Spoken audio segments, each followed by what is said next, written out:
स्वागत है आपका एग्जाम मंथन में। आज हम लोग डिस्कस करेंगे 10 फरवरी के important question and answers.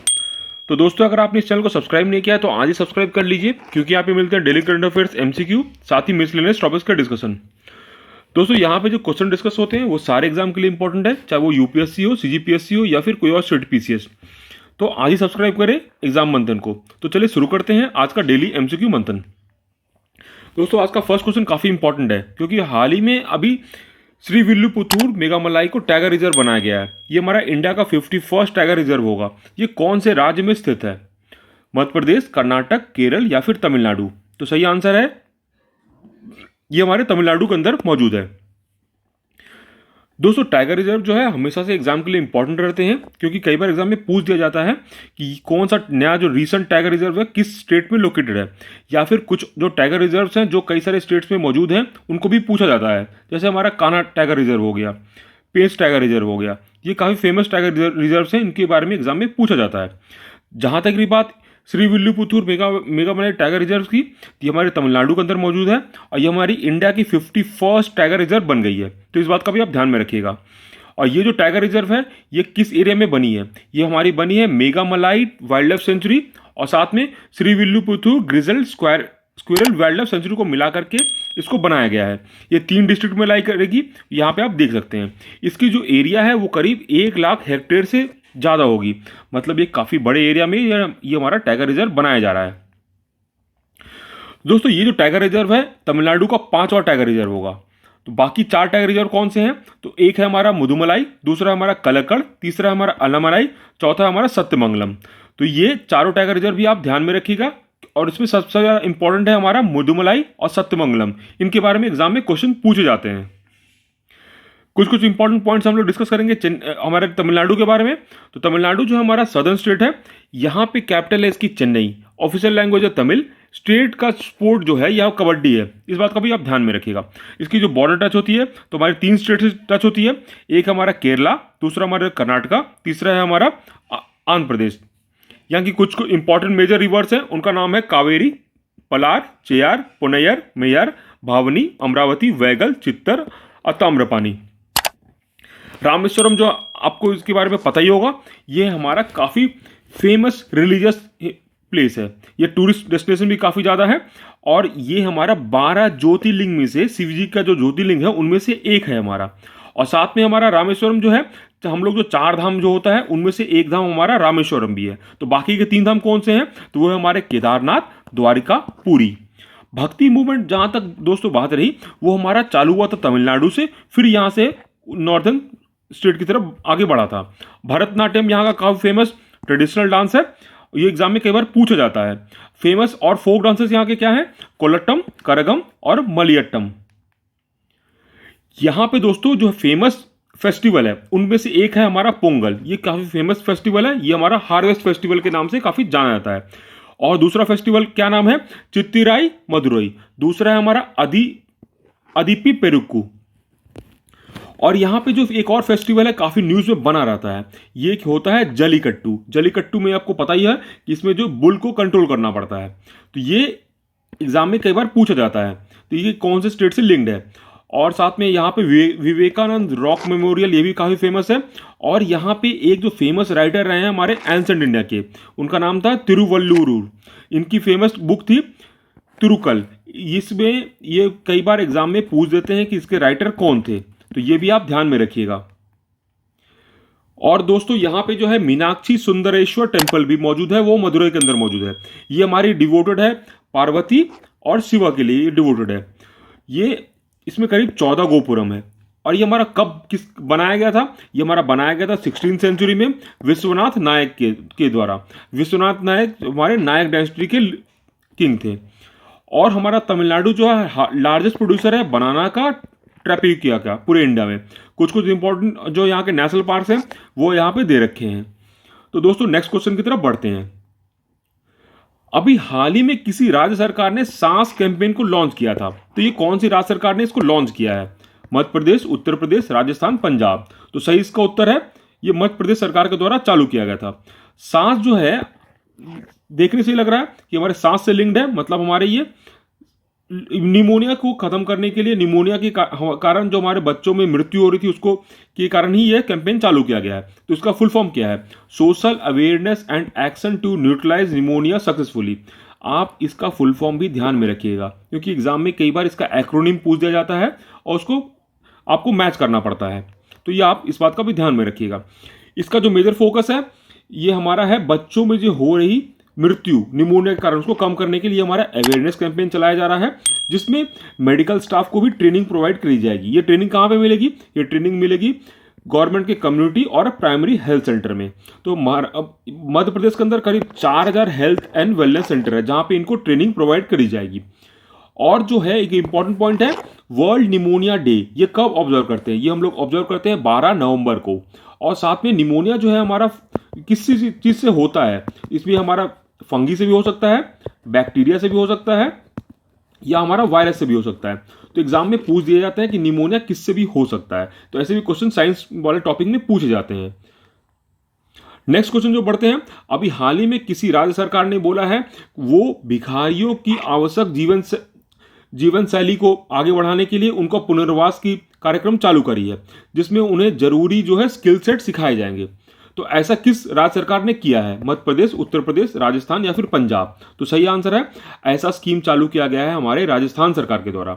Rajasthan सरकार ने क्या बोला है कि करीब जो बेगर्स हैं उनके लिए एक स्पेशल स्कीम चालू की गई है। उसमें उनको क्या किया जाएगा? उनको अलग अलग तरीके के स्किल सिखाए जा रहे हैं ताकि वो भीख मांगने की जगह कोई और बढ़िया काम कर सके। तो अभी करीब 40 बेगर को सिलेक्ट किया गया है जो हमारे यूपी, बिहार और उत्तराखंड और अलग राज्य से वहाँ पे आए हुए थे।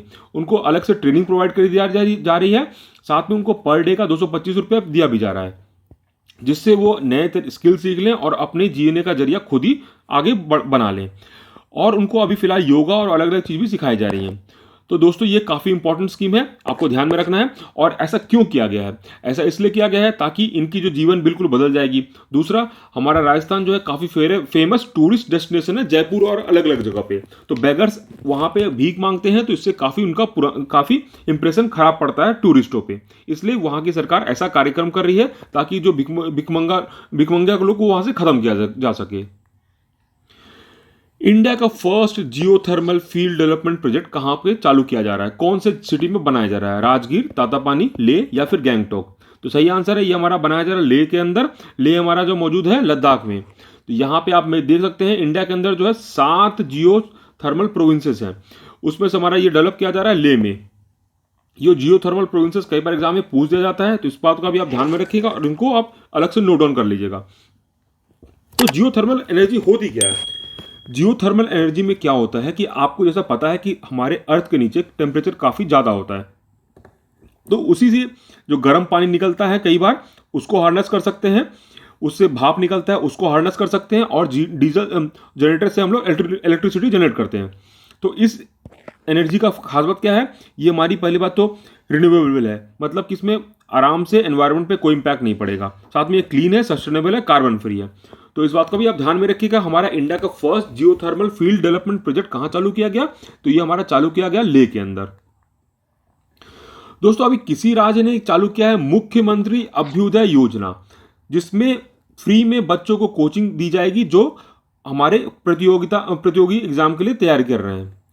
तो किस राज्य ने ऐसा चालू किया है? मध्य प्रदेश, उत्तर प्रदेश, राजस्थान, पंजाब? तो सही आंसर है, ऐसा हमारा जो कार्यक्रम चालू किया गया है प्रतियोगी परीक्षाओं के लिए मुफ्त कोचिंग कहाँ पे प्रोवाइड किया जाएगी? उत्तर प्रदेश के अंदर। उत्तर प्रदेश की सरकार ने ये स्कीम चालू किया है। इसकी जो है रजिस्ट्रेशन आधी चालू कर दी गई है, ऑनलाइन और ऑफलाइन। इसमें क्या होगा, जो भी गरीब बच्चे हैं जिनको कि पढ़ने में दिक्कत होती है पैसों के कारण, कोचिंग की नहीं तैयारी कर सकते हैं, कोचिंग में एडमिशन नहीं ले सकते हैं, तो यहाँ पे वो मुफ्त में सरकार द्वारा दी गई सुविधाओं का यूज करके आगे कोई भी एग्जाम जैसे यूपीएससी हो गया, जेई हो गया, नीट की तैयारी कर सकते हैं। तो काफ़ी बढ़िया स्कीम है, ऐसा बाकी राज्य सरकार को भी ऐसा इनिशिएटिव लेना चाहिए। दोस्तों अभी हाल ही में ऐसा फर्स्ट अरब नेशन और दुनिया में पहला दूसरा नेशन कौन सा बन गया है जिसने अपने स्पेसक्राफ्ट को मार्सियन और मार्स के ऑर्बिट में पहली बार में कोशिश में ही प्लेस कर दिया है? उनके ऑप्शंस क्या हैं? ऑप्शन है ओमान, सऊदी अरब, बहरीन या फिर यूएई। तो सही आंसर है इसका यूएई ने ऐसा कारनामा कर दिखाया। यूएई का जो मार्स प्रोब था उसका नाम है अल हमल। इसका मतलब होता है होप। ये जो मिशन है ये पहली बार में ही मार्स की जो ऑर्बिट है उसमें अपना स्पेस क्राफ्ट को इसमें प्लेस कर दिया गया है। तो ऐसा फर्स्ट टाइम जो कंट्री ने किया था अपने पहले अटेम्प्ट में, तो वो हमारे अपना भारत ने किया था। तो वो हमारा सैटेलाइट वो हमारा मिशन चालू किया गया था इसरो के द्वारा 2014 में। ये काफ़ी न्यूज़ में भी तभी बना हुआ था। तो 2014 में ही यूएई ने बोला था कि वो भी मार्स पे अपना मिशन भेजेगी। इसको ये जो मिशन ऑपरेट किया जा रहा है मोहम्मद बिन राशिद स्पेस सेंटर के द्वारा ये ऑपरेट किया जा रहा है। साथ में ये जो कई सारे यूनिवर्सिटीज़ के द्वारा ये उनको हेल्प प्रोवाइड की जा रही है। तो आपको इस बात का भी ध्यान में रखना है, ये क्वेश्चन काफ़ी इंपॉर्टेंट हो जाता है एग्जाम के लिए। नेक्स्ट क्वेश्चन जो अभी दोस्तों ये है Dobhi Durgapur natural gas pipeline section. अभी ये हाल ही में हमारे प्रधानमंत्री मोदी जी के द्वारा इसको इनॉग्रेट किया गया है। तो ये कौन से स्कीम से लिंक्ड है?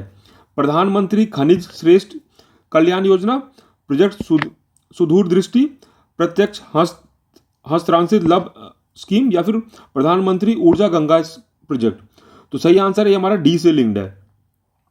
ये जो हमारा स्कीम है प्रधानमंत्री ऊर्जा गंगा, इसमें क्या है कि गैस पाइपलाइन का जो नेटवर्क है वो हमारे ईस्टर्न स्टेट्स में, जिसमें हमारी उत्तर प्रदेश, बिहार, झारखंड, वेस्ट बंगाल, उड़ीसा में नेटवर्क को बढ़ाना है। इससे पाइपलाइन से फायदा क्या होगा? आराम से जो गैस की जो हमारी ट्रांसपोर्टेशन आराम से किया जा सकेगा, जिससे हमारे वहाँ की जो स्टेट्स में आराम से सीएनजी की जो है एस्टेब्लिशमेंट कर सकेंगे, जिससे हमारा एनवायरनमेंट पे इम्पैक्ट कम हो जाएगा पॉल्यूशन का।